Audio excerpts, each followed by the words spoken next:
Good afternoon, ladies and gentlemen, and welcome to the virtual launching of the ASEAN's Nuclear Energy Portal. I hope all of you are doing well and healthy today. My name is Shania Manalu, and I am from the ASEAN Plan of Action for Energy Cooperation Department at the ASEAN Center for Energy, and I will be your MC for today. Before we get started, please allow me to inform you some of the guidelines for our webinar today. First, all of the participants should ensure that there will not be any background noises, so I would suggest everyone to kindly please put your devices on silent mode. Second, the participants should mute their microphones and only unmute if they wish to present or to speak. And third, if the participants wish to raise any questions, please kindly use the chat function, which can be found on your right-hand side. And we will see and take note of your question, and we will answer it and get back to you. Now, without further ado, I would like to welcome the speakers for today's event to give their opening remarks. Please welcome Mr. Gerardo Erguiza. He is the Assistant Secretary for the Department of Energy, the Philippines, and he is also the chair of the NEC Subsector Network, and he will deliver our first opening remark for today. So please, Mr. Erguiza, the time is yours.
It seems that from the chat, several people were unable to see due to the technical difficulties, so apologies for that.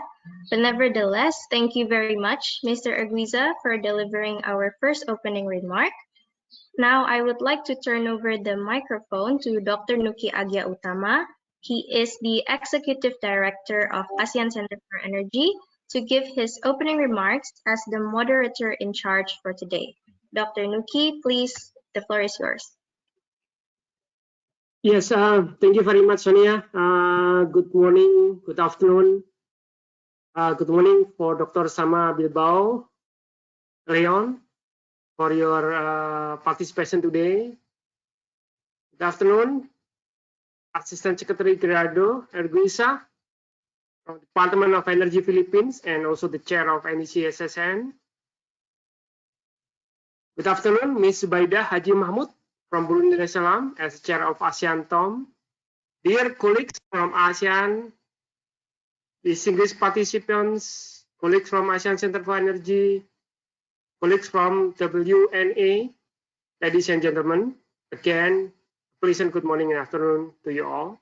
On behalf of the ASEAN Center for Energy, I would like to express my appreciation and convey my gratitude to the distinguished speakers for attending today's webinar on the launching of the ASEAN Nuclear Energy Portal. I would like also thank all the participants for attending this webinar. As we all know, globally, nuclear power supplies 10% of electricity supply, approximately. Nuclear energy as a power generation could improve the energy security through diversification of energy supply and provision of reliable energy source.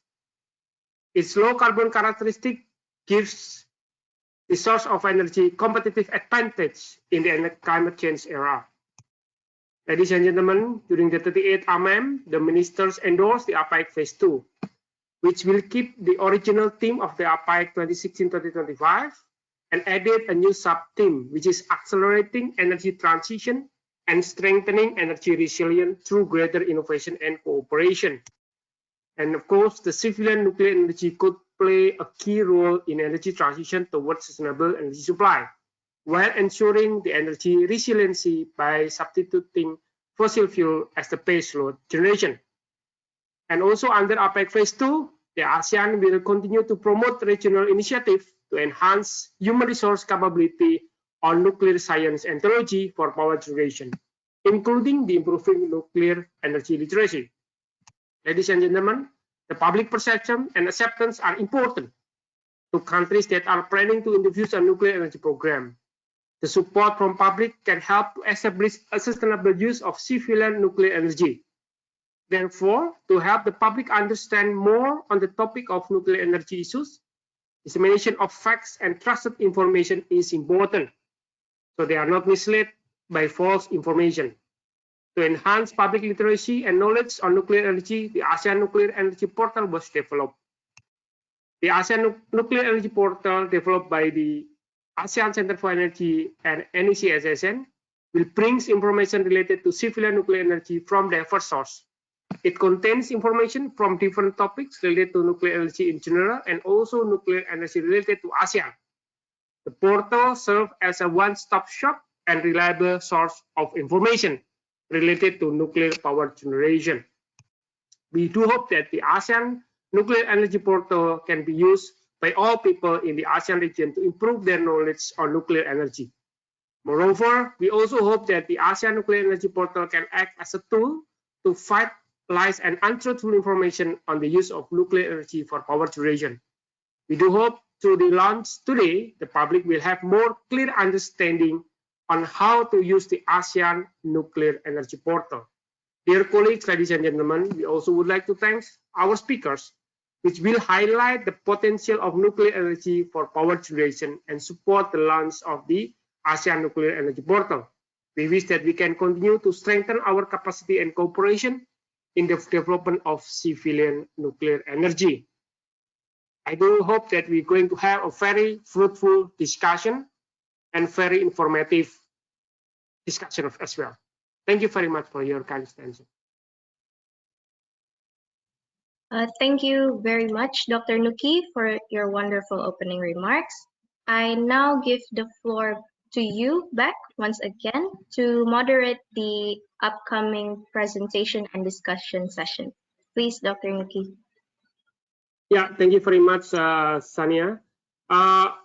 We do have a very wonderful and expert coming today. First, I would like to introduce Dr. Sama Bilbao Leon, the Director General from World Nuclear Association. I believe all of you already know her very well. She is the leading very famous institution worldwide, basically related directly with the nuclear issues. And I think you all can ask her directly in these related particular topics. And second, would like to also invite Ms. Subaida Haji Mahmud from Brunei Darussalam as chair of ASEANTOM. Colleagues from us also will present the issues on energy, especially on the energy storage, and also issues on the nuclear. Mr. Beni Suryadi, and also I would like also to invite colleagues from ACE, Ms. Silvira Ayu Rosalia, and of course, last but not least, Mr. Alfred Gurning. So today's session, each of presenter will present their presentation slides, or they can talk directly without slides is also possible. And we'll give you around 10 to 15 minutes to talk, and later in the end session we're going to have a panel discussion. So without further ado, I would like to invite Dr. Sama Bilbao Leon, Director General of World Nuclear Association. The time and Dr. Sama, please. Thank you very much, Dr. Nuki. Thank you very much for your kind introduction. And of course, thank you, Assistant Secretary, Mr. Githa, and Ms. Haji Mahmoud, and of course, all of you colleagues and friends that are in this virtual meeting room today. It is truly my pleasure to join all of you today to really launch the nuclear energy portal for ASEAN. I think that this is this is a great accomplishment, and I'm very thrilled to be here today with all of you. So if you go to the next slide, please. I have a few thoughts on what is the role that nuclear energy is going to take in the next years, particularly in the ASEAN countries. So I want to highlight that everything that I'm going to present comes from the publications and the work that we are doing at World Nuclear Association.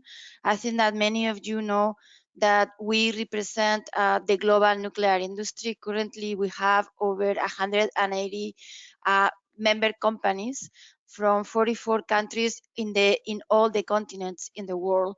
And essentially, the expertise of our members covers the entire fuel cycle. So we have companies in the front end looking at mining, looking at conversion, looking at enrichment, fuel fabrication. Of course, we have many operators, nuclear utilities. About 70% of the nuclear power in the world is with our members. In addition, we also have most of the major vendors and suppliers. And then in the back end of the nuclear fuel cycle, we have companies working in the area of used fuel management, radioactive waste management, and decommissioning. And of course, and just as importantly, we also have the companies that are supporting this entire nuclear industry. So we have this entire ecosystem of support, such as nuclear law, such as economics, such as finance, such as transport, insurance. There is all these consultants and experts that support the nuclear industry. So we truly feel quite proud of being the voice of the global nuclear industry. And I welcome, I invite you to visit our website, because I think that you will find many resources complementary, of course, to the portal that we are launching today. So if we go to the next slide, what I wanted to do today is to maybe show you a little bit the context in which nuclear energy fits. And I think I always like to start by giving you an idea of the enormity and the urgency of the challenge that we have in front of us with climate change. And I always like to show these three pictures because I think that they show you that we really are not moving forward very fast. So if you look at the first figure, you notice that the percentage of electricity today that is produced with low carbon energy generation sources is exactly the same, more or less, and it was as it was at the beginning of the 21st century. So this means that in the last 20 plus years, we really have not advanced very much. And then if you look to the rightmost side of your screen, you see that you look at the different scenarios that have been put together by the IPCC, by the International Energy Agency. So I think that you probably heard very recently, the United Nations started to compile all the national determined contributions and trying to assess where we are in our road towards decarbonization. So that's the start that you see there. So we are supposed to achieve a 43% emissions reductions, and right now we have achieved less than 1%. So I just really want to highlight that we really need to do much more. And in that context, if we go to the next slide, I want to show you that it is beyond the decarbonization. I think it's very important to highlight that beyond decarbonization, these developed nations, they also want to beyond getting new clean energy, they also want to achieve the equivalent, the fair level of socioeconomic development that we are seeing in more developed nations. So I think that we have this double challenge, right? On the one hand, we need to decarbonize, we need to move towards cleaner energy sources, but on the other hand, we want to do this in a just manner, making sure that everybody in the world achieves the same standard of living that the developed nations have. So if we go to the next slide, I'll show you that the role of nuclear is very, very important. If you look at many of the scenarios, many of the projections that have been put forward, they all forecast or they all project that there is going to be a very important role for nuclear energy to play in this decarbonization. And this is exclusively for electricity. So this graphic that I'm showing you here is only for electricity. So you see that the role of nuclear energy needs to increase very much, depending on which scenario we are looking at. In sometimes a six-fold growth. If you look at the most recent International Energy Agency net zero report, they foresee a doubling. In any case, whatever scenario you are looking, you are going to need to increase the role of nuclear to produce clean, decarbonized electricity. And if we go to the next slide, I want to highlight that beyond electricity, nuclear energy is the only low carbon energy source that can produce also heat, zero carbon heat. And to me, that is a very exciting opportunity because I really think that nuclear heat can play an incredibly important role to decarbonize other difficult to abate sectors beyond electricity. So we are talking the heat for residential district heating. We are talking about heat for industrial processes such as the chemical industry, cement, steel, concrete. These are very highly energy intensive industries. And of course, we are looking at transportation, in particular heavy transport such as air transport and also the shipping industry. And in that sense, the role of hydrogen is particularly important. So if we go to the next slide, I want to highlight that nuclear energy is one of the key sources that can be used to generate zero carbon hydrogen. whether it is using electricity with water electrolysis, or whether it is using the heat with a high temperature steam electrolysis or thermochemical processes, or even supporting the traditional steam methane reforming, you are finding that nuclear energy can help the support to produce zero carbon or low carbon hydrogen. And of course, this is going to be very important because it's going to help many sectors, transport for one, but it can also be used in many other industrial applications. And this could be obviously directly through hydrogen, but could be through ammonia or through some other synthetic fuels that could be immediately incorporated in many markets. So if we go to the next slide, I wanted to show you a little bit what is the role of nuclear energy today. So I just told you the role that I think nuclear can play moving forward, but of course, nuclear energy has been doing this for many years. For the last 4 or 5 decades, nuclear energy has had a very significant contribution to producing zero carbon electricity. And today, nuclear energy is the single largest source of low carbon electricity in developed countries, and of course at a global level is the second largest, only second to hydropower. So I think that is very important to know that for the last 4 or 5 decades, nuclear energy has been producing reliable 24/7 base load electricity that has made the grids in many countries reliable and stable as they are today.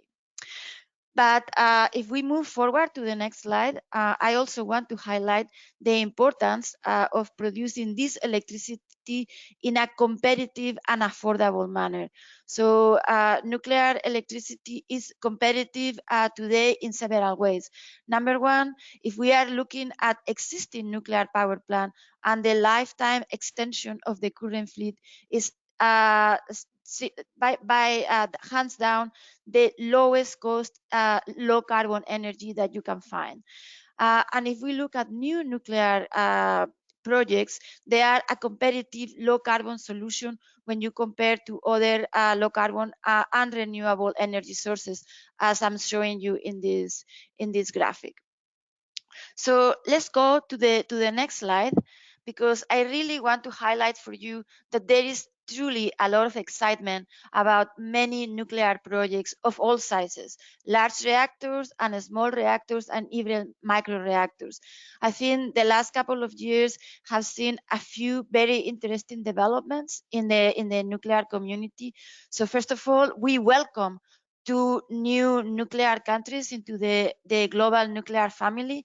The United Arab Emirates and Belarus started in 2020 their first new nuclear power plant, which is very exciting for all of us. And we also have seen new types of large reactors, such as the Huanglong 1 that has been opened for the first time in 2020. But then there are many other quite exciting opportunities, such as, for example, the startup in late 2019 connected to the grid in early 2020, the academic Lomonosov in Russia, in the PAEC area, that is a floating reactor, a small modular reactor that is producing electricity and heat for that remote area of northern Russia. And then there are many other applications, such as the ones that I'm showing you here, which are many sizes. So you have reactors that are specifically designed for district heating, and there are other kinds of reactors that are using different coolants, whether there's light water reactors, whether there is high temperature reactors that offer enormous opportunities, whether there are molten salt reactors, and of course there are micro reactors that are perfect for off-grid applications. So let's go to the next slide, where I want to highlight in particular that small modular reactors may truly be a game changer for nuclear industry. So one of the perhaps constraints for newcomer countries is that large nuclear power plants may be a large initial investment, even though overall the levelized cost of electricity is definitely competitive, but it's a large initial investment.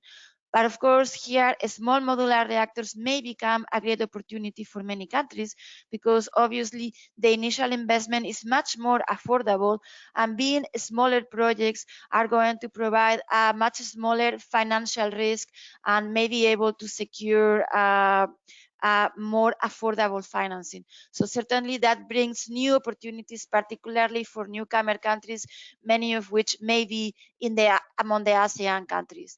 And again, because they are smaller, they can be highly customized. They are very scalable. They can really open many opportunities and open new markets for countries that are looking to decarbonize both electricity and heat applications, as I mentioned earlier.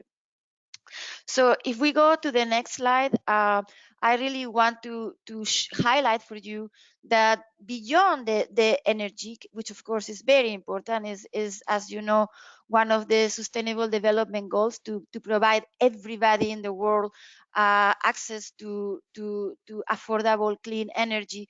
I think it's important to highlight that nuclear energy has very important socioeconomic impacts in the entire society. It will generate high value jobs. They are going to be a long-term high jobs. They are going to be local jobs that are going to produce high level, high pay salaries. So certainly that is going to bring very direct and indirect socioeconomic benefits for the countries and the areas where these technologies are going to be developed. And then let me go to the almost last slide, the next one, where I really want to emphasize that the government support is going to be absolutely essential to instill confidence and very much incentivize the deployment of these nuclear projects. So long-term government support is going to be very important to allow investors, public and private, to have certainty and to know that there is big possibilities investing in these nuclear projects. And of course, it's going to be very important, as we heard earlier. Dr. Nuki mentioned that they are also going to allow to have an open discussion and give credibility to the public to be able to make decisions in this area. But definitely affordable financing is going to be absolutely very important for the development of new nuclear projects. So if I can go to my last slide, which is basically to maybe highlight once again in the next slide that nuclear energy is already in many countries and can continue to be a very key contributor to economic development and clean energy. So this is why we are extremely proud to be able to work together with ASEAN countries and with the ASEAN Center for Energy, and of course help today to launch this new portal of nuclear energy, because we really think that nuclear is going to bring very good opportunities for your countries. So with this, I will stop. And once again, I thank you all for your attention and for the opportunity to join you today in this very, very important occasion. Thank you so much. Perfect. Thank you very much, Dr. Sama, for the perfect presentation. You enlightening us on the status of the nuclear power worldwide, the importance of the nuclear power for energy source, and of course, the nuclear energy continues to grow as a proven and affordable source of low carbon heat and electricity. And you also mentioned that the capacity could rise to 775 gigawatt by 2040, and investment in nuclear will generate high value of jobs to drive economic development and develop a cleaner energy system. Indeed, I do agree with that point. And nuclear, in terms of the long-term operation or LTO, the new nuclear are competitive low carbon solution compared to gas and other RE source. So I think that's one is very wonderful presentation, Dr. Sama, and really looking forward for the discussion. And of course, for the audience, if you want to ask directly to Dr. Sama, I apologize, it's not the moment, later on after we heard all of the presentation. So you can type your question in the chat log, and we will read it out later on during the panel discussion later on. So once again, Dr. Sama, thank you very much for your valuable time and your interesting explanation on the nuclear status worldwide. So for the second presenters, I would like to invite Ms. Subaidah Haji Mahmud, the chairman of ASEANTOM. She is from Brunei Darussalam. So the time and place is yours, Ms. Subaidah. You have 10 minutes approximately to present. Thank you. Thank you, Dr. Nuki. Good morning and good afternoon, Chair of the Nuclear Energy Corporation Subsector Network, Dr. Nuki Agia Utama, Executive Director of the ASEAN Center for Energy, Dr. Sama, Director General of World Nuclear Association, esteemed speakers, ladies and gentlemen. It is my privilege to be here with all of you today, and I would like to thank the organizer for inviting me to be one of the speakers at this auspicious event. My name is Subaidah Mahmud. I'm chair of ASEANTOM for this year, and I will be delivering a short presentation to introduce the ASEAN network of regulatory bodies on atomic energy, or better known as ASEANTOM. Next slide.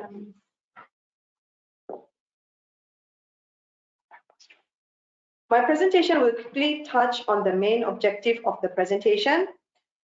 I'll walk through with you on ASEANTOM at a glance and its current cooperation and activities and its way forward, especially in the current pandemic situation. Next slide, please.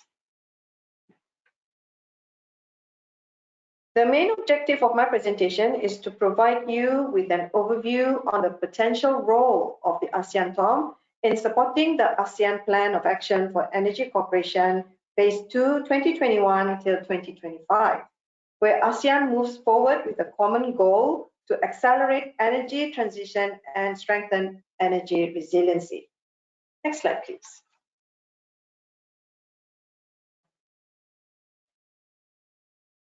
How did ASEANTOM get its name, you may ask yourself. ASEANTOM stands for the ASEAN Network of Regulatory Bodies on Atomic Energy. The key words used have their relevance in that ASEAN being ASEAN as a united region, regulatory bodies being the relevant authorities that are responsible for all activities related to atomic energy, and the three main fields that are under their purview, which are radiation and nuclear safety, security, and safeguards, or in short, more known as the 3S. Next slide, please. A little bit of background that goes down in our little history, which is very important in order to understand why we are here today.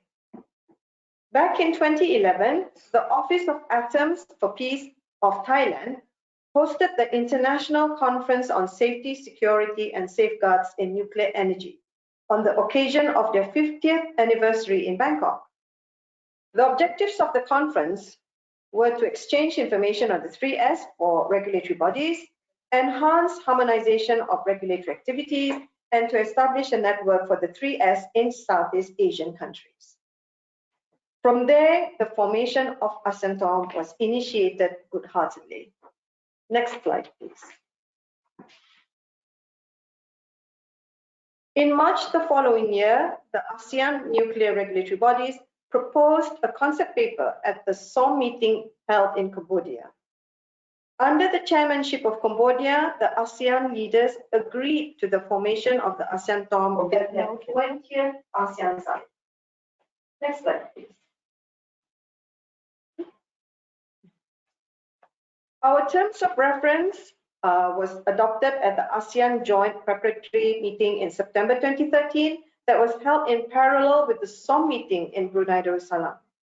By November 2014, the following year, we reveled with a statement made by the chairman of the 25th ASEAN Summit when he said, "We welcomed the outcomes of the second meeting of the ASEANTOM held in Chiang Mai, Thailand from 25th to 27th of August 2014, and its decision on the ASEANTOM as an ASEAN sectoral body under the ASEAN Political Security Community Pillar in the Annex 1 of the ASEAN Charter. So this was a very, very big milestone for us. Next slide, please. By December 2015, the ASEANTOM was officially designated as an Annex 1 sectoral body under the APAEC pillar, and we will be reporting to the ASEAN zone. At this juncture, I would like to share with you the two main objectives of the ASEANTOM. First and foremost, it is established with the mandate to enhance the regulatory activities and further strengthen nuclear safety, security, and safeguards within the ASEAN community. How can this be done? By enhancing cooperation and complementing the work of existing mechanisms at the national, regional, and international levels. Secondly, ASEANTOM will support the purpose of ASEAN in preserving the Southeast Asia as a nuclear weapon-free zone. In short, they call it SONFES. This is where we are in alignment with the ASEAN Political Security Community Blueprint on the implementation of SONFES Treaty and its plan of action, as well as any other cooperation in addressing nuclear security issues. Next slide, please. So this slide shows who we are from and where we are in the ASEAN community. Next slide, please. This slide shows ASEANTOM's main areas of purview, which consists of the nuclear safety that concerns the protection of the people and the environment from the potential negative effects of ionizing radiation. Nuclear security that concerns the protection of nuclear materials from being used for malicious acts. Then we have the nuclear safeguards that concerns the protection of nuclear materials from being used for weapons of mass destruction. And last but not least, the regional emergency preparedness and response in the event of major radiological incidences from within the region and outside the region. Next slide, please. So I'd just like to share with you what appears under the scope of the ASEANTOM. As part of our confidence building measures, the ASEANTOM members exchange information on nuclear activities in their countries to promote transparency on the safe, secure, and peaceful uses of nuclear energy within ASEAN.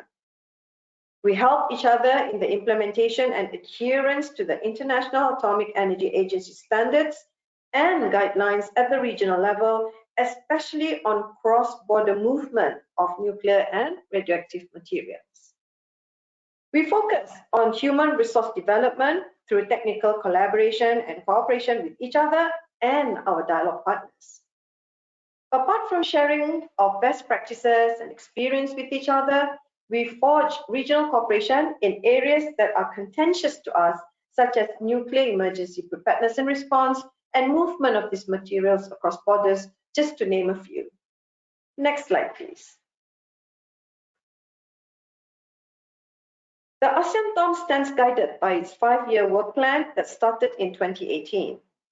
It details all that needs for its member states to know in working towards achieving the objective of applying peaceful uses of nuclear energy in compliance with the IAEA safety, security, and safeguard standards, which have been laid out in the two important documents of ASEANTOM. It's in the TOR, the Terms of Reference, and the APSC Blueprint. Next slide, please. How we translate the main components of the action plan is through the activities that we have agreed amongst ourselves in the form of training courses, workshops, technical meetings, and technical visits, focusing on, again, the 3S and not so much on safeguards, but more on safety and security and emergency preparedness and response. Next slide, please. we don't work alone in executing our action plans.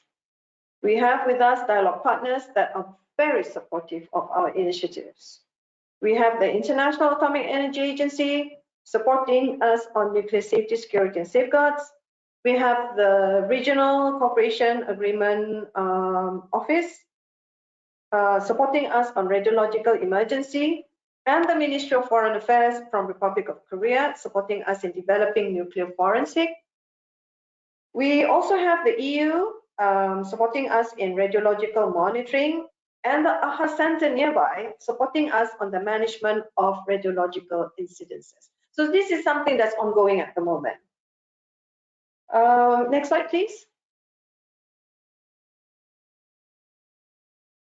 The work plan encompasses 6 main projects, okay, with cooperation from the dialogue partners I mentioned earlier.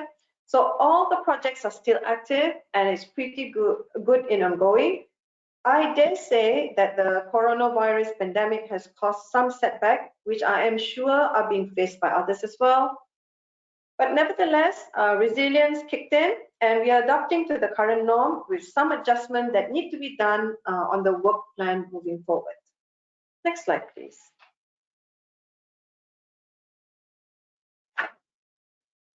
So, just like to announce to everyone, Brunei Darussalam is host, I mean, I'm sure everybody knows this, and chair of ASEAN Summit in this year. So by virtue of ASEANTOM being Annex 1 of the Political Security Community, Brunei Darussalam is chair of ASEANTOM this year as well. So the Radiation Department at the Safety, Health and Environment National Agency will be chairing the 8th annual meeting of ASEANTOM on the 5th till the 9th of July. It is during this time when all ASEANTOMs and its dialogue partners meet and review the work plan to adjust its activities to move these activities forward under the new norm. So next slide, please. So this is my last slide, I think, the next one. Great. So yes, this is my last slide. So looking ahead, we aim to strengthen nuclear safety, security, and safeguards within the ASEAN community. That's for a fact. So on top of that, we look forward to develop strong cooperation among the ASEAN member states, and we can do this through our strong commitment in making these things happen with each other. So with regards to the good intention of the NEC-SSN, I dare say that we are here as regulators to support your endeavors in how able we can do. We have to sort of like move in parallel at the end of the day. So we really look forward to this. So next slide, please. So with this, I thank you very much for your attention. Thank you very much, Ms. Zubaida. You explained to us clearly on the role of ASEANTOM, its history, and how important these activities within Southeast Asia. And you also highlighted the establishment to enhance regulatory activities and further strengthen nuclear 3S, safety, security, and safeguard community by enhancing cooperation and complement the work of existing mechanism at the national level, regional, as well as international levels. And you also explained to us the action plan and activities 2018 to 2023 on the training course and workshop, technical meeting, and as well as a technical visit, which focus on nuclear safety, nuclear security, and emergency preparedness and response. I think this is very important for us to understand how the nuclear is also being handled perfectly, carefully, and safely. So once again, thank you very much, Madam Zubaida. For audience, if you have some question, please don't forget to type in the chat log, and later state we're going to read your question. And also, please mention your name as well as your institution. So for the next presenters, I would like to invite a colleague of mine, Mr. Penny Suryadi. He is the manager of the Power, Fossil Fuel, and Energy Storage in the ASEAN Center for Energy. So he will explain the activities under ASEAN Plan of Action or Energy program. And the program area number 7, we call it the civilian nuclear energy. So, Mr. Benny, the times and floor is yours. Thank you very much. Thank you very much, Dr. Nuki. Good afternoon, everyone. As introduced, so my name is Benny Suryadi. I'm manager of the power, fossil fuel, and alternative energy and storage from ACE. I'm very pleased to join with everyone in our special event today on the launching of the ASEAN Nuclear Energy Portal.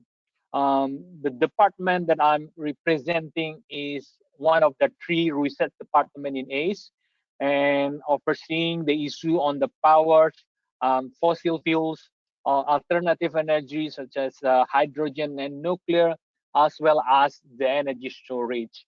Our department is in charge to support the countries in their use of the conventional energy source and alternative energy to achieve the goals of the energy security, accessibility, affordability, and sustainability for all.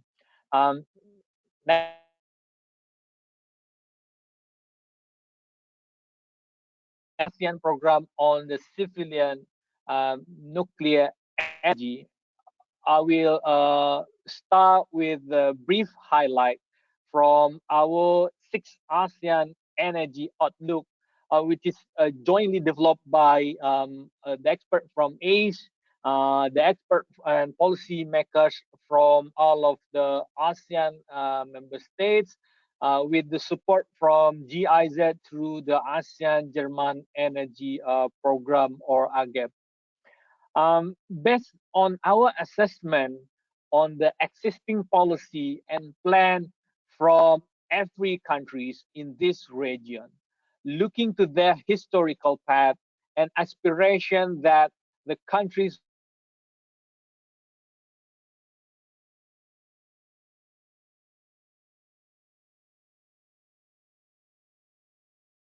from the previous trend, and ATS, or the ASEAN member states target scenario, where we elaborate the existing commitment and target on energy sector in the 3 ASEAN countries, particularly on renewable energy and energy efficiency.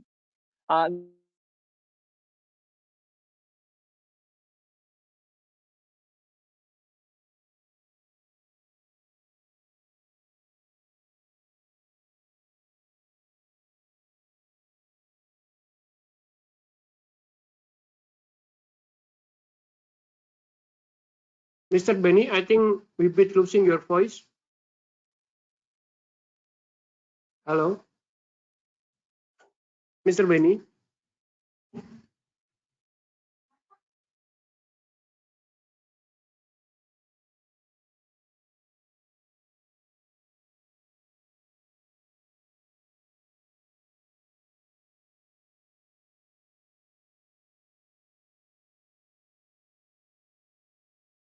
Their energy mix. However, in all of these 4 scenarios, we could also see that the region relies on and will continue to rely on the fossil fuel, be it from oil, coal, or natural gas. This scenario poses a threat to the environmental sustainability to the region because of the climate change caused by the GHG emission from the use of fossil fuels. That is why there is a need for the energy source that can meet the increase of energy demand and economic growth to be clean at the same time. There are several options to provide the energy security without hurting the economic growth and environment, and one of it is civilian nuclear energy. This is also in line what being mentioned by Dr. Sama before. Next slide, please. Civilian nuclear energy is the 7th program area under the ASEAN Plan of Action for the Energy Cooperation, so-called the regional blueprint on the energy cooperation in ASEAN, which is also the energy pillar of the ASEAN Economic Community Blueprint. The latest version of this APAEC document, which is the APAEC Phase II, 2021 to 2026, was launched at the 38th ASEAN Minister on Energy meeting last year in Vietnam. This APAEC Phase II has the same theme with the previous one. As you can see in the screen, enhancing the energy connectivity and market integration in ASEAN to achieve the energy security, accessibility, affordability, and sustainability for all. But what is new is the focus on the sub-theme, accelerating energy transition and strengthening energy resilience through greater innovation and cooperation. And this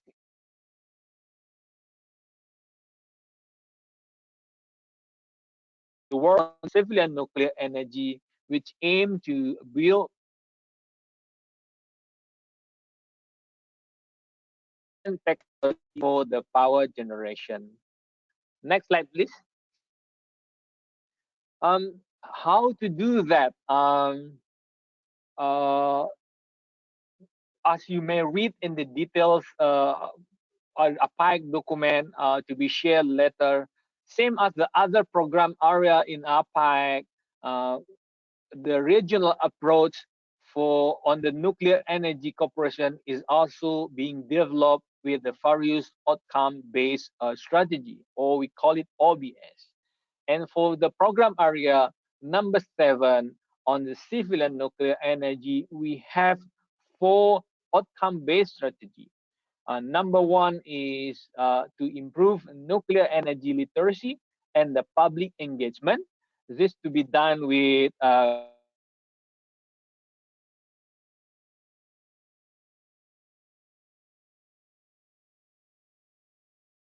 public communication strategy.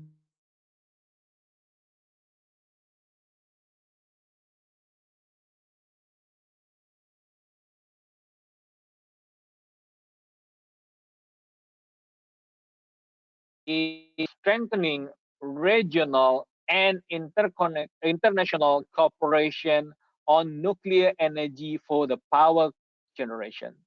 This to be done with the studies on the potential of regional nuclear energy facilitation or with the collaboration with the various dialogue partners and international organizations. The outcome-based strategy number 3 is to build human capabilities on nuclear legals and regulatory framework for power generation. This to be implemented by ASEAN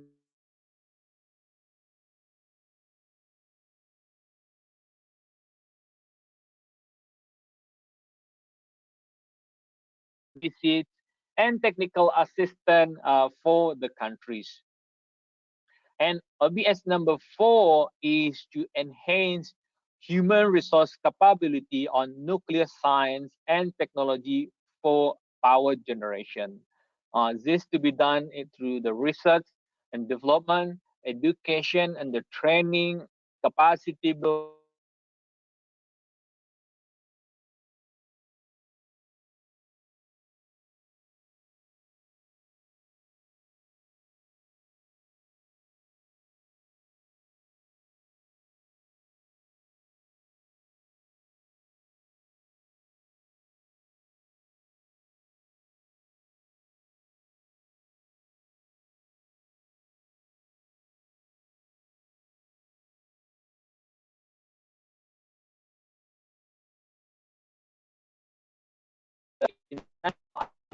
agency where ASEAN and IEA signed a practical agreement to promote cooperation in nuclear science and technology, application, nuclear safety, security, and safeguard. ACE also established a collaboration with World Nuclear Association. We are very grateful to have them today as well, and all other regional and global players on the nuclear issue. ASEAN is on the early stage of the nuclear development. Its collaboration is very crucial particularly in the current era where we need to push more for the energy transition. Next slide, please. This slide is only some reference for further readings materials on various documents that I have mentioned earlier. The ASEAN Plan of Action for the Energy Cooperation to understand how the program area in ASEAN on all issues, not only on nuclear cooperation, from the document of the 6th ASEAN Energy Outlook to understand the future landscape of the energy in the region, or more specific about nuclear issue where you could understand the stage of the progress on the nuclear development in ASEAN countries and why ASEAN needs nuclear and how we, the ASEAN Center for Energy, supporting the countries to build human resource capabilities on nuclear science and technology for the power generation. That will be the end of my presentation. Thank you very much for the opportunity, and I shall pass it back to Dr. Nuki. Thank you.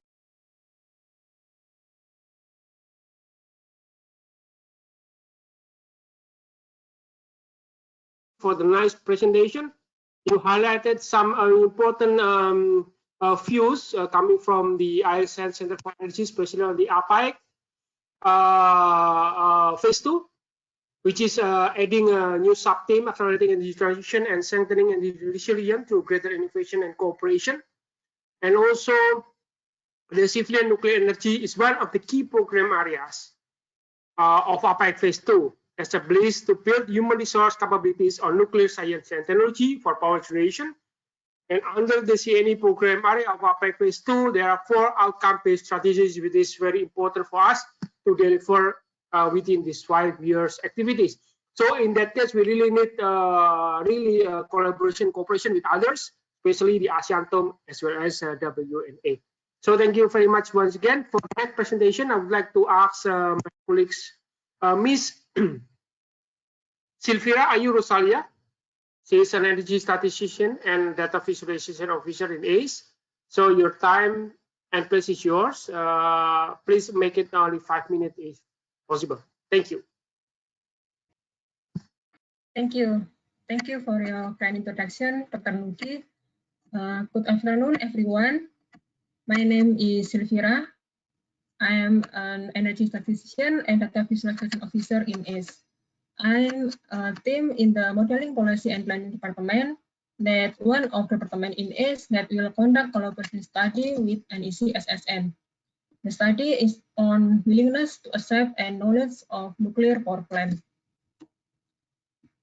Next slide, please. Okay, this is for the outline of my presentation. There are 8 parts for my presentation. Next slide, please.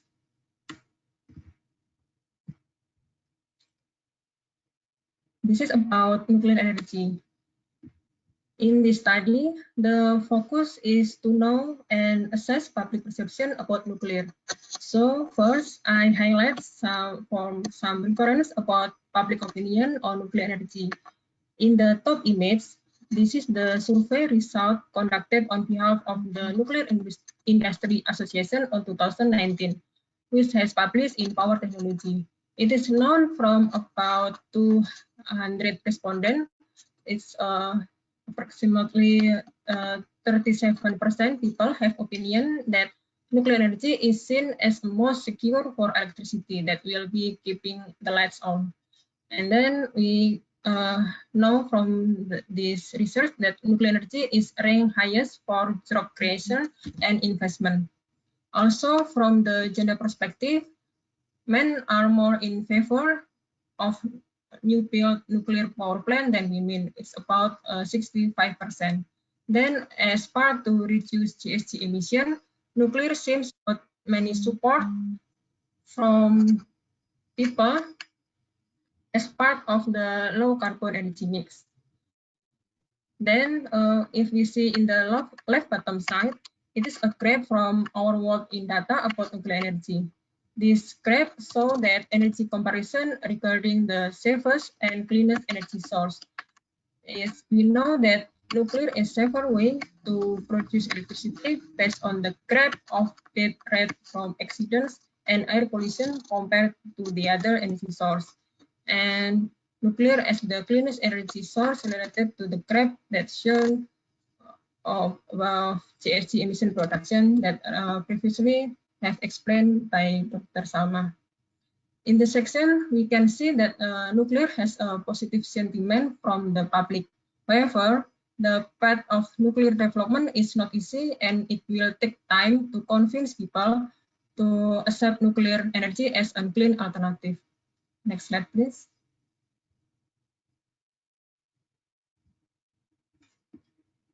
Okay, this is nuclear energy in ASEAN. Nuclear energy is not new to the Southeast Asian region. From the pre-feasibility study on the establishment of nuclear power plant in ASEAN that conducted by ASEAN Center for Energy in 2018, currently there are 5 ASEAN member states, namely Indonesia, Malaysia, Philippines, Thailand, and Vietnam are the front-runners country that established nuclear power program in ASEAN. It based on the more advanced on legal framework and nuclear energy infrastructure, as well as organization and human resource. As we know that we can see some of nuclear news highlight that has been captured from ASEAN Energy News Clipping. That is weekly newsletter managed by ACE, also publication of op-ed on nuclear written by ACE staff. And the interesting reference from in the left side, we know from Energy for Growth Hub, which provide interactive maps that show nuclear readiness level. The readiness assessment uses 6-stage scale by color to describe a country relative preparedness and show potential market for advanced nuclear. In the first level, we have the Philippines and Vietnam, which belong to dark green group. It means that the country is ready for nuclear energy by 2030, that shown that the country have operated nuclear power reactors. And for the next level, we have Indonesia and Thailand that have been assessed that potentially ready for nuclear energy in 2013, which are grouped in the light green states. Then we have Malaysia, Cambodia, and Myanmar in yellow group. It means that they are not ready by 2030, but potentially for nuclear energy by 2050. Then for the other ASEAN countries, it shows that Singapore and Laos PDR included in red states. It means that the countries with low need of nuclear. You know that for Singapore, the country has a strong commitment to renewable energy, and Laos seems to rely heavily on hydropower. Next slide, please.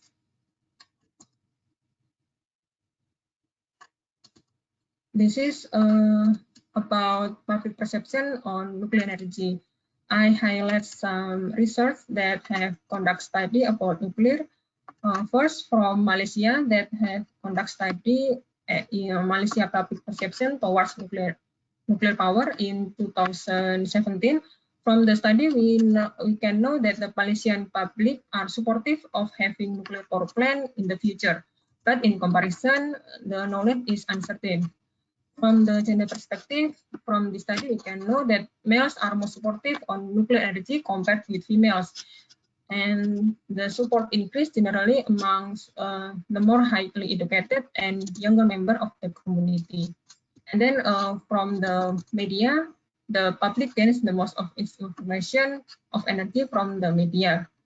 But the trustworthiness, the high trustworthiness come that they receive their information from the organization, university, NGOs, then regulatory body related to nuclear. And then there is a reference study from Indonesia also that conducted in 2019. This study highlight the trust in the managing authorities is one of the key factors that is expected to enhance acceptance of nuclear energy. And the nuclear energy authorities and local government are the key players that positively influence the acceptance of nuclear power plants. Next slide, please. And for the next study, still from Indonesia, that conducted in December 2019 about public opinion survey. From this study, we can know that level of public support is about 70% in the last 3 years. Nationally, the high support of nuclear power plant, the urgent need for the stable and reliable electricity. And from the media, the television is the most effective tool for the socialization, while economically, radio can be chosen as promotional tools with the reach nationally. And then the government is still very trusted by the public. Indonesia people expect an explanation from the government on the benefit and risk on the nuclear power program. From the gender perspective, promotion targeting women are expected to have significant impact on the high level of public support of nuclear power program. And the reference from Philippines that they have also conduct study on the nuclear energy. The survey indicates from the study the nuclear energy can be included in the energy mix, and nuclear energy can bring more benefit than risk. And from the study, we can know that Philippine people saw positive to the Bata nuclear power plant, that around 79%. And the majority of the respondents expressed interest to learn more about nuclear energy. Next slide, please. Okay, this is about civilian nuclear energy vaccine. That as a part to overcome the low public acceptance, ASEAN Center for Energy has published civilian nuclear energy vaccine in March 2020 with the aim to increase public understanding of nuclear energy. The nuclear vaccine providing facts regarding civilian nuclear energy that include nuclear impact to environment, energy security, and economic growth. Also, it covers information about nuclear safety, the challenges in the ASEAN region, and many more. The link of publication can be seen in the footnote here. Here, I would like to highlight on the challenge of nuclear energy, that the main things is low public acceptance. It can be caused by the fear of radiation, and it can be caused by misperception of nuclear safety, and it can be caused by misinformation about nuclear waste. Then the things that makes public fear about nuclear energy, we can have three things. First, because concern in human health that caused by the long-term effect of nuclear facilities. Then the fear can be related to catastrophic emergency events such as Chernobyl and Fukushima disaster. Then for some people, it can be a big issue of nuclear dangerous. Then the third, the irrational fear among the public and caused by misinformation of radiation and nuclear waste. So this is where the importance of media and the related stakeholders to share and disseminate the appropriate information that can enlighten public perception about nuclear, and we can note that the importance to overcome the public fear that can see the positive impact of nuclear energy. Next slide, please.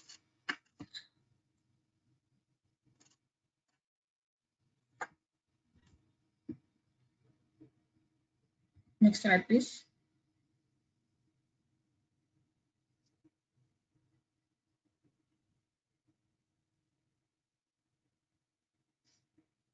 So, next slide, please. Yes, it's still from the civilian nuclear energy vaccine that I would like to share several highlights about nuclear. Previously, we know that the one of the fear can be from nuclear radiation.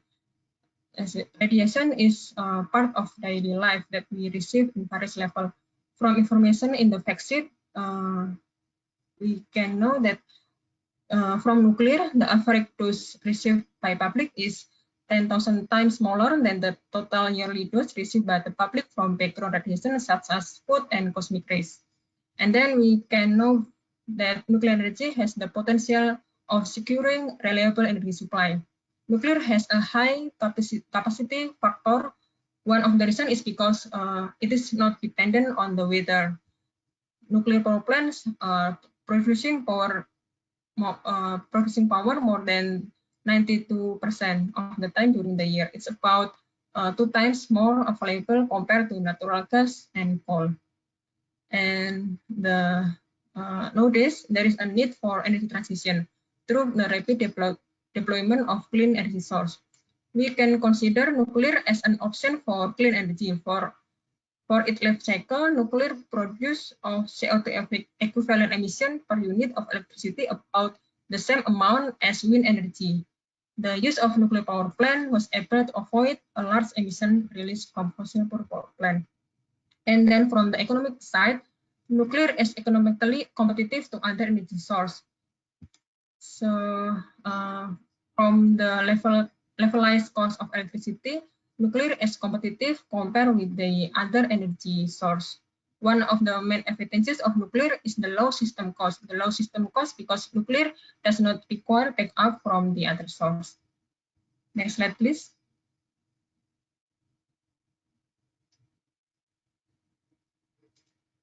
In my next slide,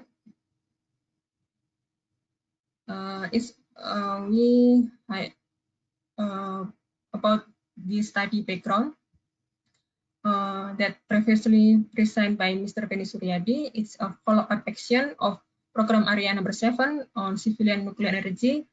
On outcome-based strategy number 1 is to improve nuclear energy literacy and public engagement. And the study want to raise awareness on nuclear energy as well as develop regional public communication to enhance understanding on nuclear power generation. And civilian nuclear energy as a clean source of energy that can help ASEAN meet its growing energy demand in the region. That we know from the ASEAN Energy Outlook 6 projection data that energy consumption still rely heavily on fossil fuel, which is likely to increase the trend of GHG emission in the future. So nuclear power plant are considered to be as cleaner electricity generation in terms of carbon emission. And then even though many advantages are offered by nuclear energy, why it is not a popular choice as an energy source? One of the reasons is because of low public acceptance towards nuclear energy. We noted that public perception is a major issue that will determine the future of nuclear energy. So by this study, we want to assess public perception on nuclear. Then it can be provide input for ASEAN regulators to design communication strategies on nuclear by accommodating the public concern in the region. Next slide, please.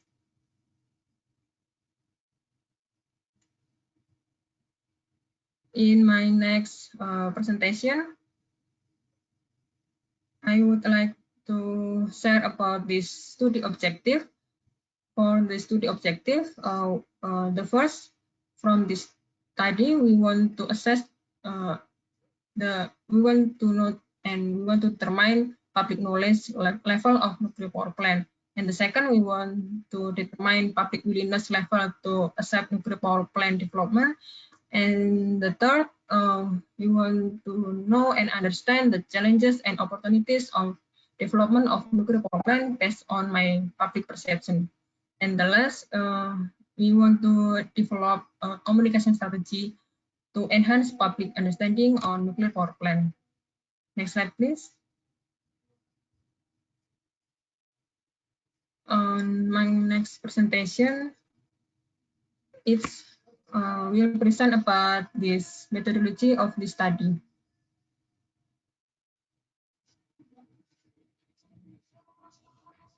Next slide, please.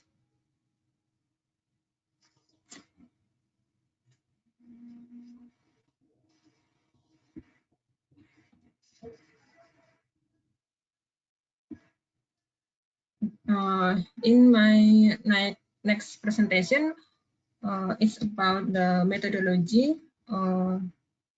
We have 5 stages to develop the study. And now we are in the area of stage 1 and 2, which finalize the survey question, then disseminating and promoting the survey.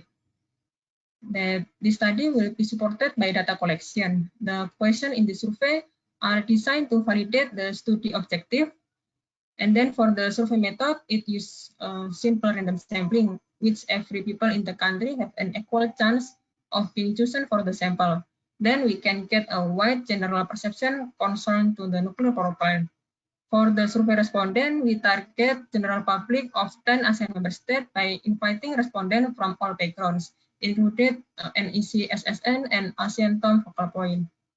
For the survey dissemination, will be in collaboration with NEC focal point in each country, supported by ASEANTOM and ASEAN Secretariat. For the duration of the survey, will be conducted in 1 month with a target of 100 respondents. The survey uses online platform that will be distributed through the focal point of NEC-SSN, ASEANTOM, and ASEAN Secretariat. Next slide, please. So this is the format of the survey questionnaire. First, we have general information, and the second, we have several questions to assess the knowledge of nuclear power plant from the respondent. And the third part, we want to know the willingness to accept nuclear power plant from the respondent. And then we want to know the personal perspective of the respondent on the use of nuclear energy.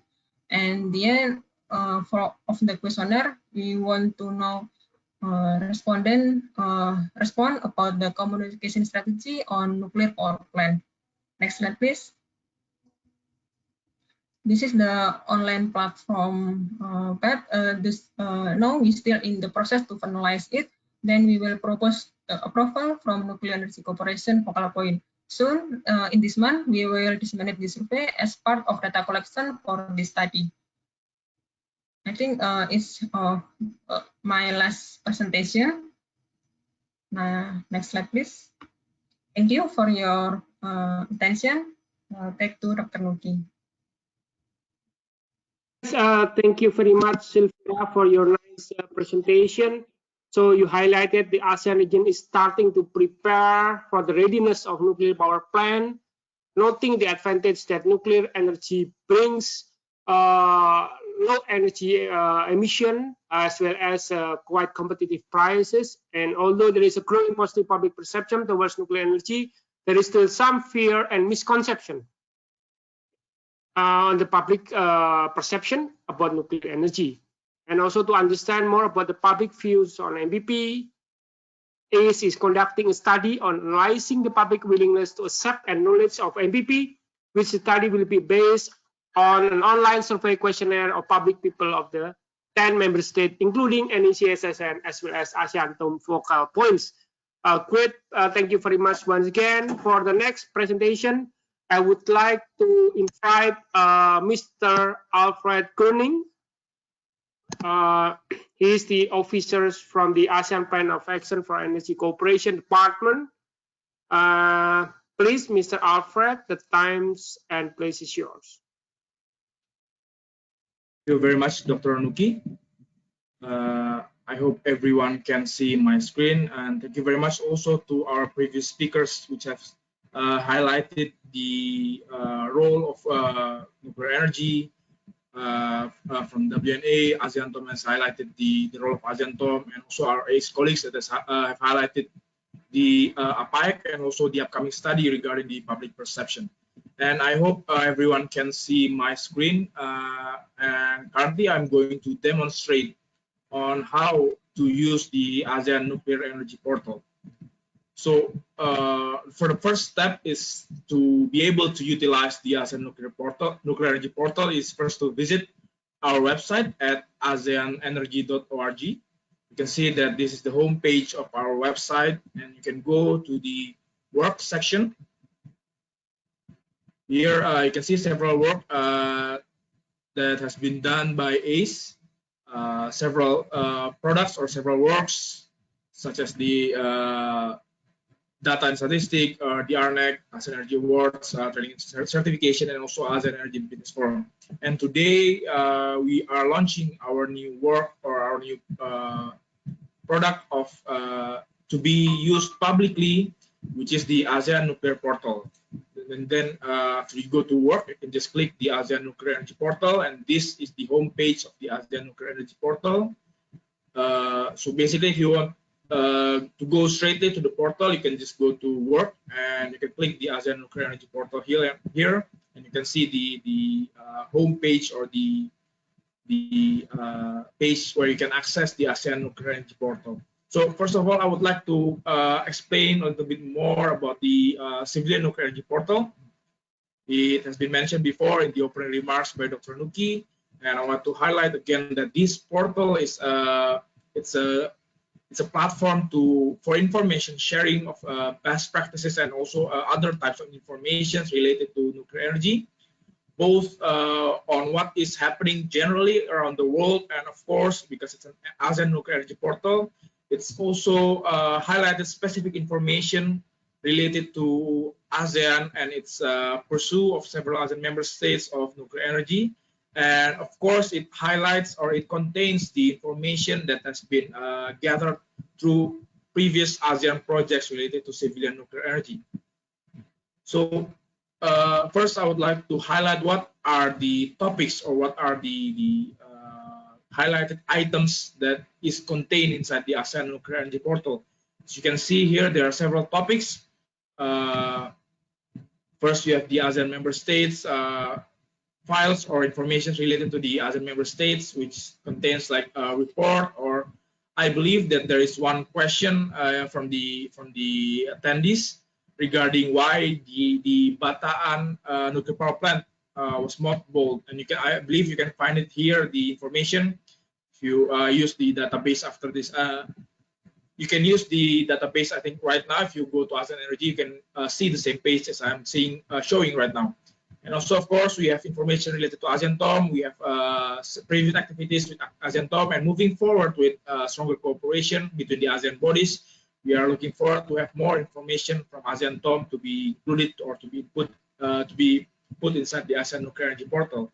Then we move to several other topics, which is very important for the ASEAN member states and also, of course, for the public to improve their literacy on nuclear energy. As been mentioned also that the portal serves to filter or to be able to answer false informations that is being spread around the publicly. The portal aims to be able to serve as a factual information that is based on facts and data, and not and to be able to be a tool for all the public in ASEAN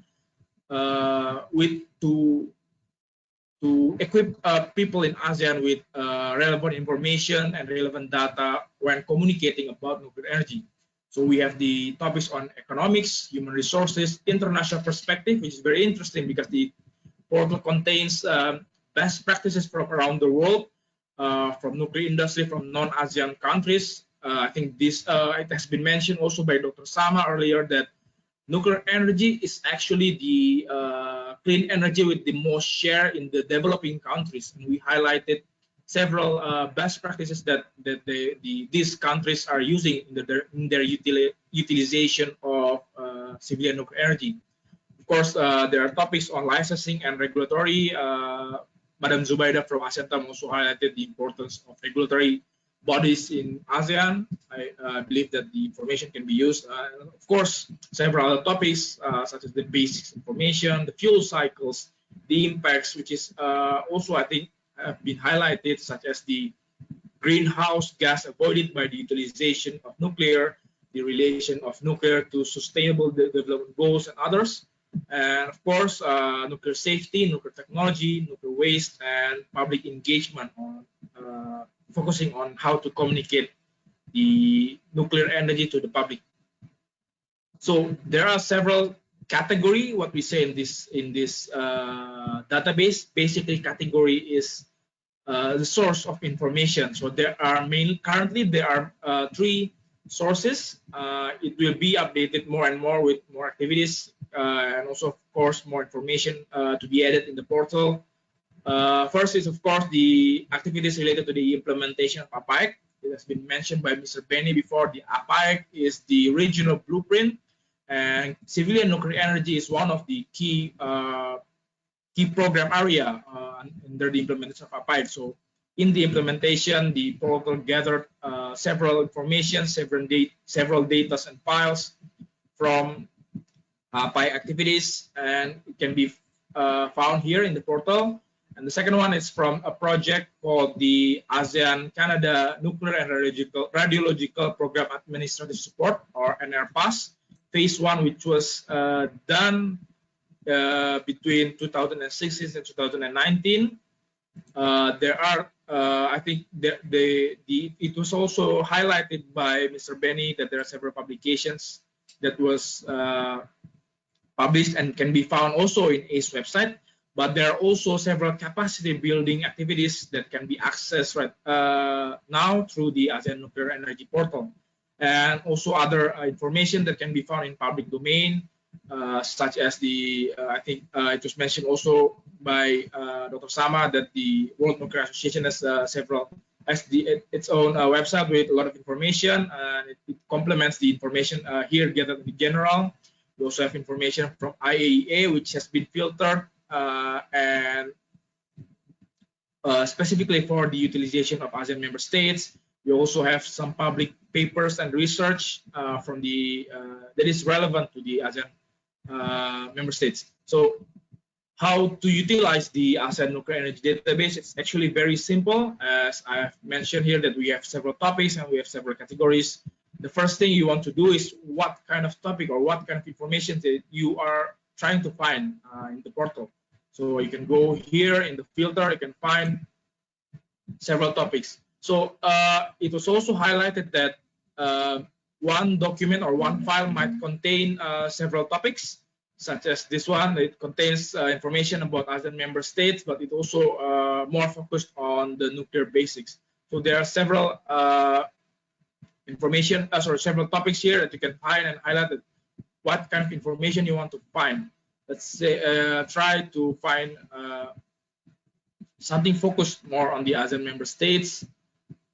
And you can see here several reports are shown in the database, and which is related to the ASEAN files that are related with the topic of ASEAN member states.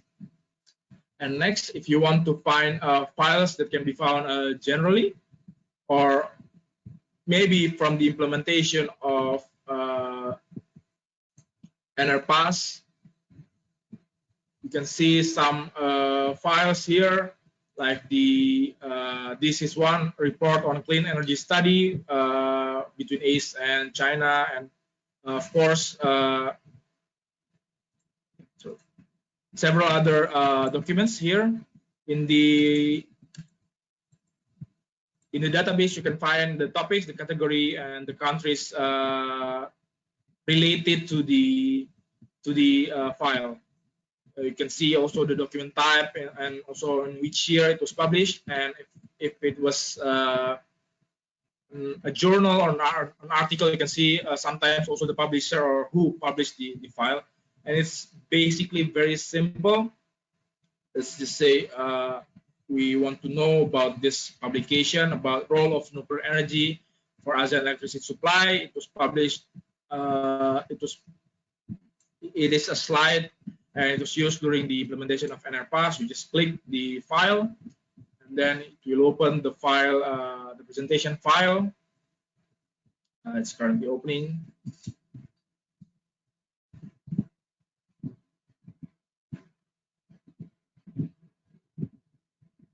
Yes, so this was used during the implementation of NRPAS. So this is one example. Sorry, it's currently loading, but yeah, what I want to show here that it's actually very simple and easy just to utilize this database. You just point out what you want to search, what you want to like, what do you actually want to find out in this database. And one more thing that I want to show is it is also possible if you want to find such a specific topic. For example, let's say we want to find more about SMR. It was mentioned before that small modular reactors have a lot of potentials, and we want to find more about SMR. We just put SMR in the name, and then you will find all documents related to SMR. You can just you can utilize the document for your needs. So basically, just click the document. It will open. Yeah, I think, sorry, it's still loading. This was the previous document. You can see here several data, several information, and this is the information about the SMR. Yeah, so this was during the NRPAS also. Yeah, several data and information you can find here. This one of the file utilized during the capacity building activities during the NRPAS. So yeah, so the utilization is very simple. And one more thing in the database is the utilization. There is an infographic. Basically, this infographic was made utilizing the civilian nuclear energy fact sheet that was mentioned by Ms. Silvira before. It's a fast way to communicate about nuclear energy. It mentioned the carbon emission. I think this was mentioned before, that worldwide nuclear power as the contributes a lot to CO2 reduction, just behind hydropower. It is very low carbon. It has very low physical footprint. There are a lot of information here which can be used as a fast facts to communicate civilian nuclear energy. And in the bottom part, you can see the ASEAN nuclear related links. There are several links which might be updated even more. These are bodies or agencies that are related to civilian nuclear energy development in ASEAN. And of course, several other links related to civilian nuclear energy globally. So this is the ASEAN Nuclear Energy Portal, which can be accessed publicly since today. And if you have any questions or inquiries, please let us know. You can kindly send us an email to apaec@aseanenergy.org with the subject of ASEAN Nuclear Energy Portal, and we will address any of your inquiries. I think that's all from my side, Dr. Nuki. Back to you. Thank you very much. Perfect. Alfred, thank you very much for your fruitful information. Indeed, very clear for us how to access the portal, how to utilize the portal effectively. And you also mentioning some of the highlights, such as the ASEAN NEC-SSN has developed a portal that brings information related to civilian nuclear energy from diverse sources and containing information from different topics related to nuclear energy in general and nuclear energy related to ASEAN, such as a nuclear basic, nuclear fuel cell, nuclear impacts, as well as nuclear safety. And this portal gathers sources from different domains and also past projects, such as APAEC implementation activities, APAEC and NRPAS, and also public domains. So I think I would like to ask all of your all of the panelists to turn on your video because this time is the panelist discussion session. I would like to invite all of the panelists and also invite all of the attendees to raise your hand. You can ask directly or you can type your question in the chat log. So still waiting from the ASEANTOM as well as from the PFS department, maybe Akbar or the other colleagues to join. So anyway, from World Nuclear Association will be represented by Mr. Kingley. Welcome, Mr. Kingley. And also I haven't heard from ASEAN. Oh, he said, welcome again, Bu Zubaida. Thank you very much. There are some questions coming from the audience. One of the interesting question is that to Dr. Sama, as you highlighted about the upgoing trend of nuclear energy development for some of the countries such as UAE, Belarus, China, etc. However, for countries like Germany, Taiwan are moving forwards. Moving towards the direction of phasing out nuclear energy to be replaced by the renewable energy. We would like to hear from you about that contradiction response among these countries. That's a question for W&A. Maybe Mr. Kingley can respond on that question. Please, Mr. King. Thank you, and really interesting question. Obviously, there are some countries have decided not to use nuclear energy, and some countries have decided to phase out nuclear energy. And we consider this is a political decision, and obviously is within each member state right to deploy whatever energy mix. And that depends on local and regional circumstances. But I think from a WNA point of view, that such decision should be open on a site-based perspective, and you look at the data for those countries which have decided to phase out nuclear energy, that tends to increase the use of fossil fuel to replace nuclear energy as a base load, and also that intends to increase the energy cost to consumer as well, because in a lot of countries, nuclear power, and especially existing nuclear power, are the lowest cost of electricity, as one of the slides that Dr. Samba had presented. I think so, therefore, to perhaps, as already presented here, and the important role of the ASEAN Energy Portal play in terms of engaging with all stakeholders, particularly policymakers and the public, to have a wider understanding of nuclear energy and radiation. And as we know, perhaps within this group, that radiation is in every people's daily life, and I put down the chat, and people should distinguish radiation from nuclear energy and other radiation that they experience in daily life, from medical, get treated, which people will accept as a form of treatment or diagnosis, or use of radiation in terms of agriculture and making food safe. So I think there is an important role that for us to engage and with the share better understanding of nuclear energy and radiation to the wider public.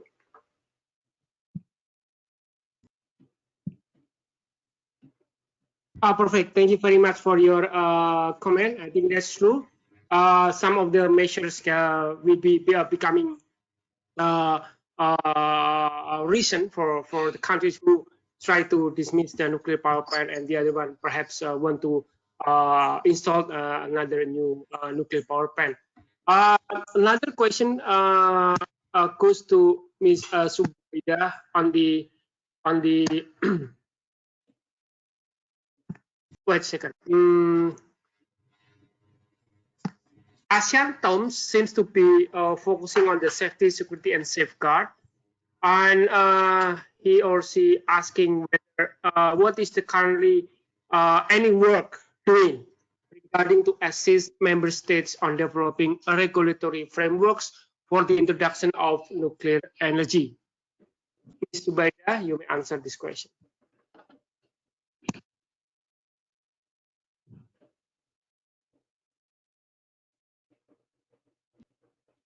Thank you, Dr. Nuki. Thank you for the inquiry. Perhaps, yes, ASEANTOM is currently focusing on safety, security, and safeguards, because these are the fundamentals that are required to establish, or at least move towards, a strong regulatory framework for each ASEAN member states who are members of the ASEANTOM. So our focus now is to strengthen the technical competencies of each ASEAN member states to promote consistencies with each other, at least at the regional level. At one of these days, will be more or less at the same level. So only then we can sort of like strengthen the respective national regulatory framework, because every country sovereignty and whatnot, they have their own legislation, legal system in place. So to have maybe this is a little bit out of the scope, but to have a harmonized regulatory framework on a regional level will be very, very challenging at this moment in time. So why not address the low-hanging fruits first and sort of like strengthen the technical competence of each regulatory body? So, and I'll have you know as well, ASEANTOM has the practical arrangement with the IAEA. And here at this platform, we use it to address the gaps that we are currently identifying in the regulatory framework of each member state. So it's a very, very, very useful document. It's a very, very useful cooperation that we are having with the IAEA at the moment as a regulator. I hope that addresses your inquiry just now. Thank you very much, Madam Zubaida. I think what you mentioned is really true. First is the safety, security, and safeguard as the priority, and in the latter state, we can go progressively on the establishment on nuclear for both thermal as well as electricity. And that's why ASEAN Center for Energy really keen to collaborate with ASEANTOM to move forward on this application of the nuclear energy on the providing electricity as well as thermal on the greater use for the member states. So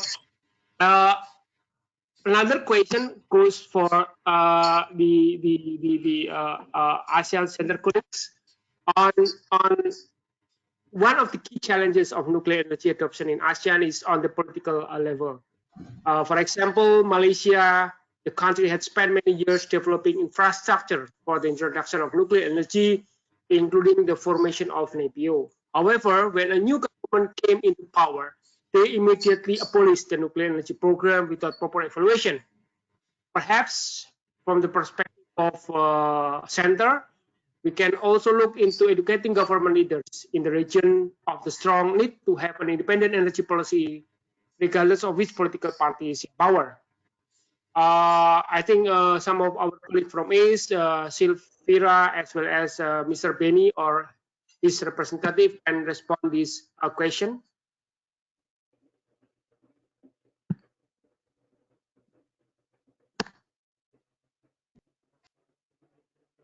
Okay, Dr. Nuki, thank you for the perhaps, yeah. Yes, I would like to respond for the question as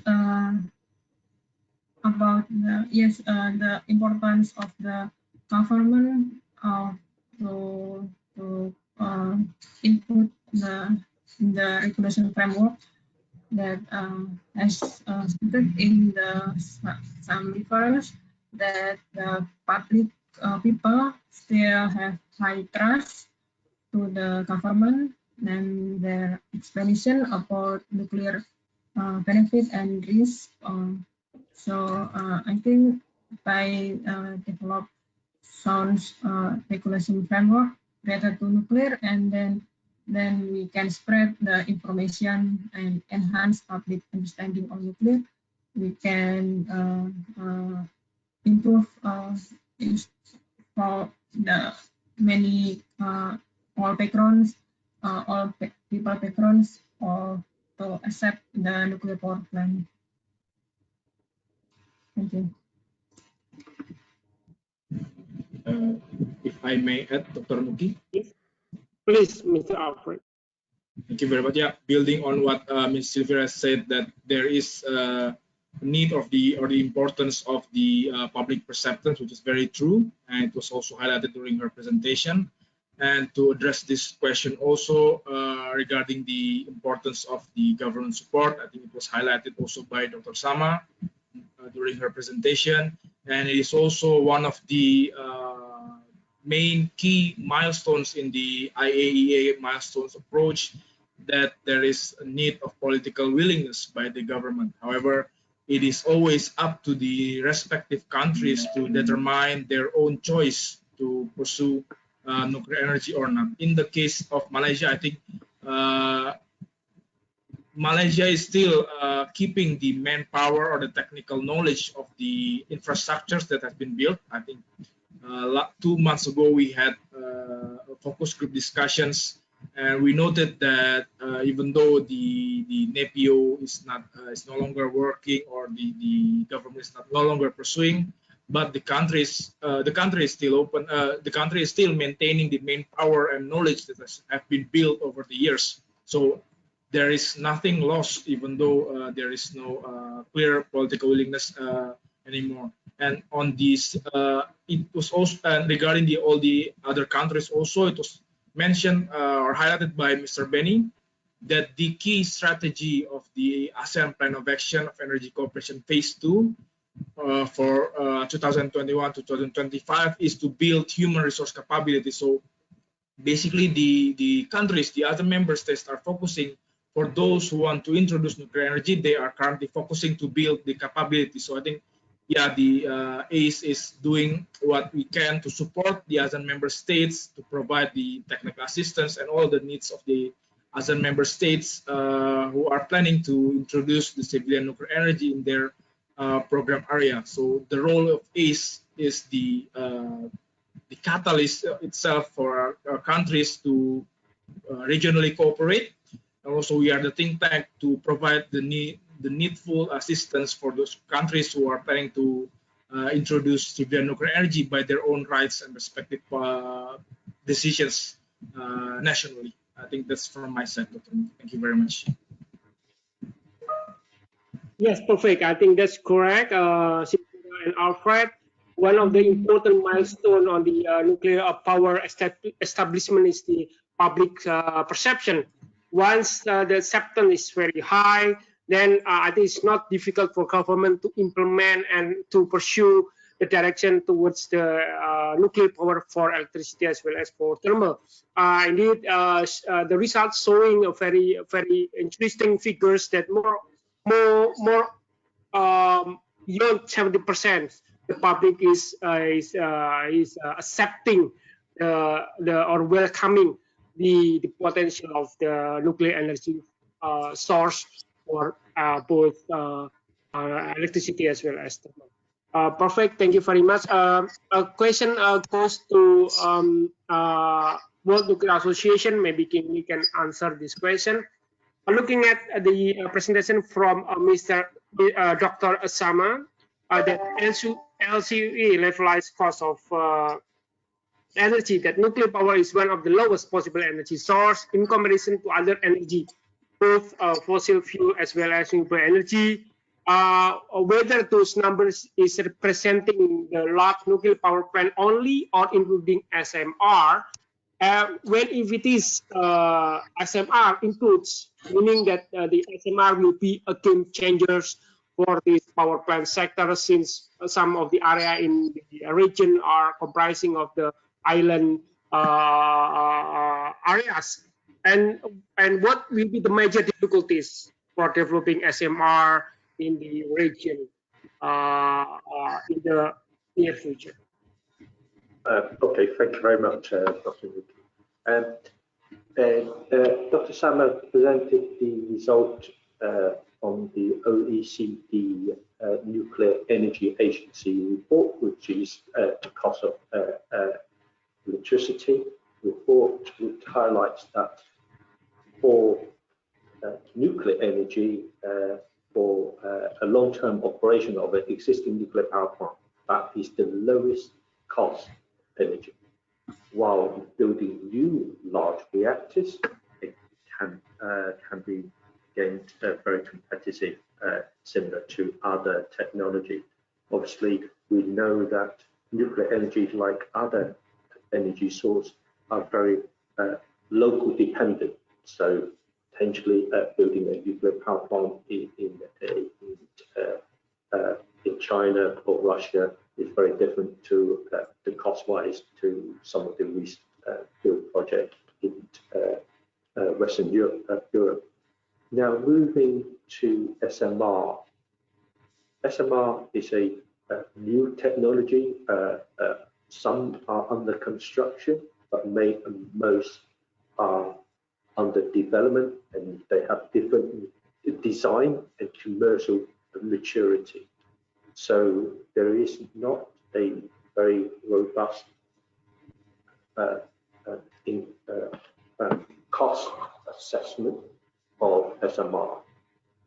But I think the main advantage of SMR is not just the potential lower cost, capital cost, but also lower financing cost, as Sama indicated in one of her slides. For large reactors, actually, about 2/3, 70% of the cost of levelized cost on large of electricity is from financing cost. So if for SMR, that can be significantly reduced.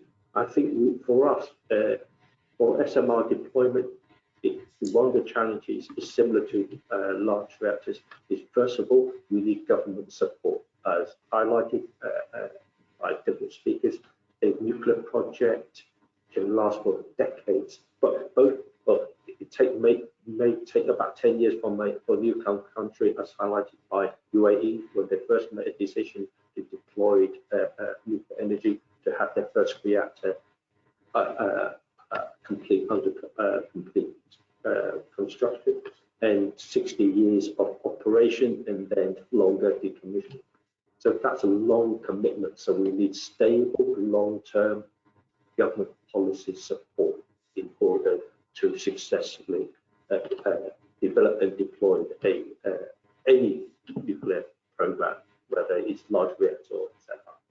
And secondly, is financing. We need a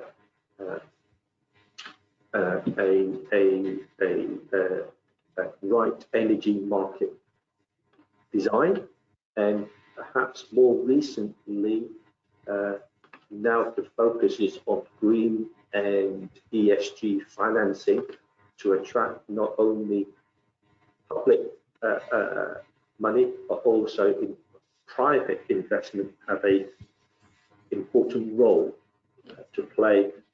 Then we need to make sure that nuclear is within the financing framework to provide to attract private investment to deliver nuclear projects. So I would say those are some of the key factors, but really for member states to accelerate the development and deployment of nuclear energy on SMRs. Thank you very much, Kingsley. That's a very important and the basic base calculation of the ASEP. You mentioned the long-term calculation is indeed important to measures, and I think I do agree that up until now the cost of nuclear power is still the lowest amongst others. So another questions are coming from goes to Ms. Zubaida on what will be the deal with the regulator, realizing that not all of the member states having the same level of understanding as well as regulation regarding with nuclear safety, nuclear security, as well as safeguards. So how the ASEANTOM dealing with this kind of regulatory gaps amongst ASEAN member states?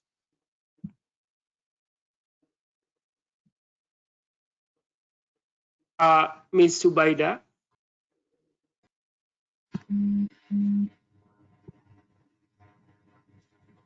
Okay.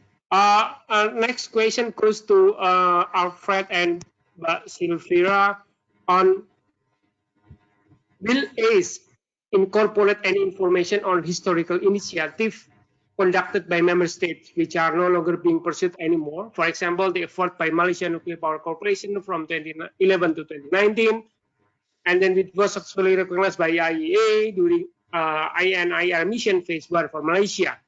Whether it's, I mean, the historical information is quite important also, whether the platform or the database is will incorporate those kind of information as well.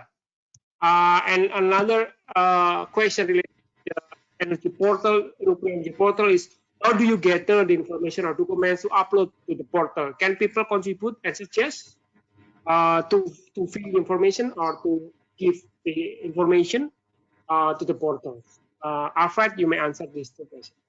Yeah, thank you very much, Dr. Nuki, for the questions. Yes, for the first one regarding the historical initiatives done by the other member states, yes, we are in coordination closely with the other member states through the ASEAN Nuclear Energy Cooperation Subsectoral Network, or the NEC-SSN focal points.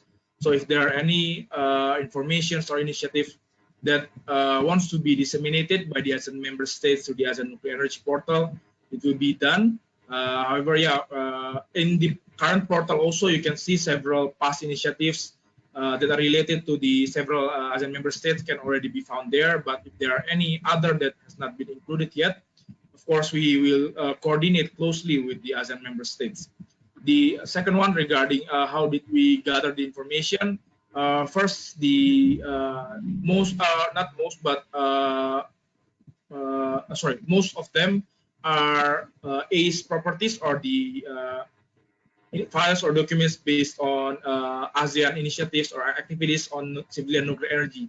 So basically, we have this knowledge management system or information management system that we have, and we utilize that system to sort and then to filter and then to process these documents into the nuclear energy portal. However, as I mentioned before, we have several information based on the general domains or the public domains. Those were gathered through desktop study. And for those who want to contribute or suggest any topics or any documents, you can do that through the email that is linked or shown through the ASEAN Nuclear Energy Portal. You can send an email through apaec@aseanenergy.org with the subject ASEAN Nuclear Energy Portal, and then we will answer your inquiries. I think that's from my side, Dr. Nuki. Thank you very much. Yes, thank you very much, Alfred. So it is possible to anyone who can give the suggestion inputs and through our institution, that will be perfect. And question for Sylvira. How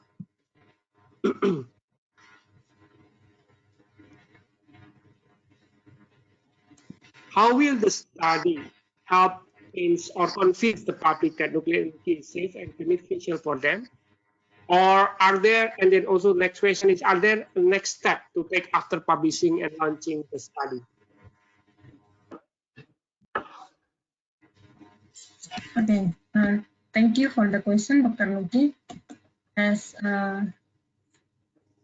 for the next step for the study, as one of the objective, based on the result of the study, we can know the characteristic of the general public, so we can develop the media communication effectively to increase the public awareness on nuclear. So we can design the communication strategies through the media social, or through internet, or through media that have been chosen by the public opinion based on the survey. So I think the survey can assess how the public in ASEAN region, by the question in this questionnaire, to assess how the public want to achieve the information about nuclear, because we have several questions about the related media stakeholders, and how this questionnaire can measure and provide the effective information, how we can spread the appropriate information related to nuclear energy. I hope it can answer all this question. Yes, thank you very much, Sylvia. Thank you very much once again. I think we are really limited with the time. Time is not in our favor. Already 4 o'clock Jakarta time. Thank you very much once again for all of the panelists for your wonderful presentation and wonderful sharing. So for some key takeaways, we heard from Dr. Sama from the World Nuclear Association discussing about nuclear energy and its global role, where she noted that nuclear energy continues to grow as a proven affordable source of low carbon heat and electricity. Furthermore, the investment in nuclear will generate high value jobs, drive economic development, and of course, developing a cleaner energy system. Ms. Zubaida from ASEANTOM, Brunei Darussalam, as also the chair of ASEANTOM, also introducing the activities in ASEANTOM, which established to enhance regulatory activities and further strengthen nuclear safety, security, and safeguard within ASEAN community by enhancing cooperation and complement the work of existing mechanisms at the national, regional, and international level. Mr. Beni Suryadi from ACE also noted that ASEAN Plan of Action for Energy Cooperation Phase II. Under this Phase II, the civilian nuclear energy, or CNE, is one of the 7 key program areas, and it was established to build human resources on nuclear science and technology for power generation, which is of great importance for the region. Ms. Sylvia from ACE also presented the ongoing study on willingness to accept and knowledge NPP. She highlighted that the ASEAN region is starting to prepare for the readiness of nuclear power plant, noting the advantage that nuclear energy brings. However, although there is a growing positive public perception toward nuclear energy, there is some fear and misconception and trends in the public about nuclear energy. I think that's one of our job to convince the publics how important the nuclear powers as well, how safe the nuclear powers currently established. Last speaker is Mr. Alfred Gunning. ACE launched and demonstrated the ASEAN Nuclear Energy Portal. This portal has been developed by the ACE and NEC-SSN, which will bring the information related to civilian nuclear energy from diverse sources and also gathered source from different domains and also past projects such as APAEC implementation activities, ACE and AirPass and public domains, and will be very beneficial for the ASEAN energy sectors. Okay, once again, thank you very much for your precious time and very fruitful discussion, and indeed, of course, very informative presentation today. I hope that these activities will not end today and will grow continuously. And of course, the ACE Nuclear Energy Portal will be one of the important source for the audience to understand more on the nuclear power, not only regionally but worldwide. Once again, thank you very much for your time, Mr. Kingley, and also Dr. Sama, of course. Ms. Baida, thank you for your time. Mr. Alfred, Mr. Benny, and also Ms. Fira, thank you very much for your time. Have a nice day, stay safe, and stay healthy. Thank you very much. Thank you. Thank you. Thank you. Thank you. Back to you, Sania. Thank you. Thank you, Dr. Nuki, for moderating the very interesting discussion today, and also for delivering the closing remarks. And of course, thank you as well to the presenters for the very robust and fruitful presentations we have heard today. Ladies and gentlemen, we are almost at the end of today's event, but before we leave, let us take a picture together. May I kindly request all presenters and Dr. Nuki as the moderator and participants to turn on their camera, please. Okay. Great. I will take the picture now in the count of 3. 1, 2, 3. One more time. 1, 2, 3. Great. Perfect. Thank you so much to everyone On behalf of ACE, I would like to thank everyone that participated in today's event. And also for those of you who are interested, today's webinar is recorded and it will also be available in the ASEAN Centers of Energy YouTube channel within a few days for you if you want to look it back.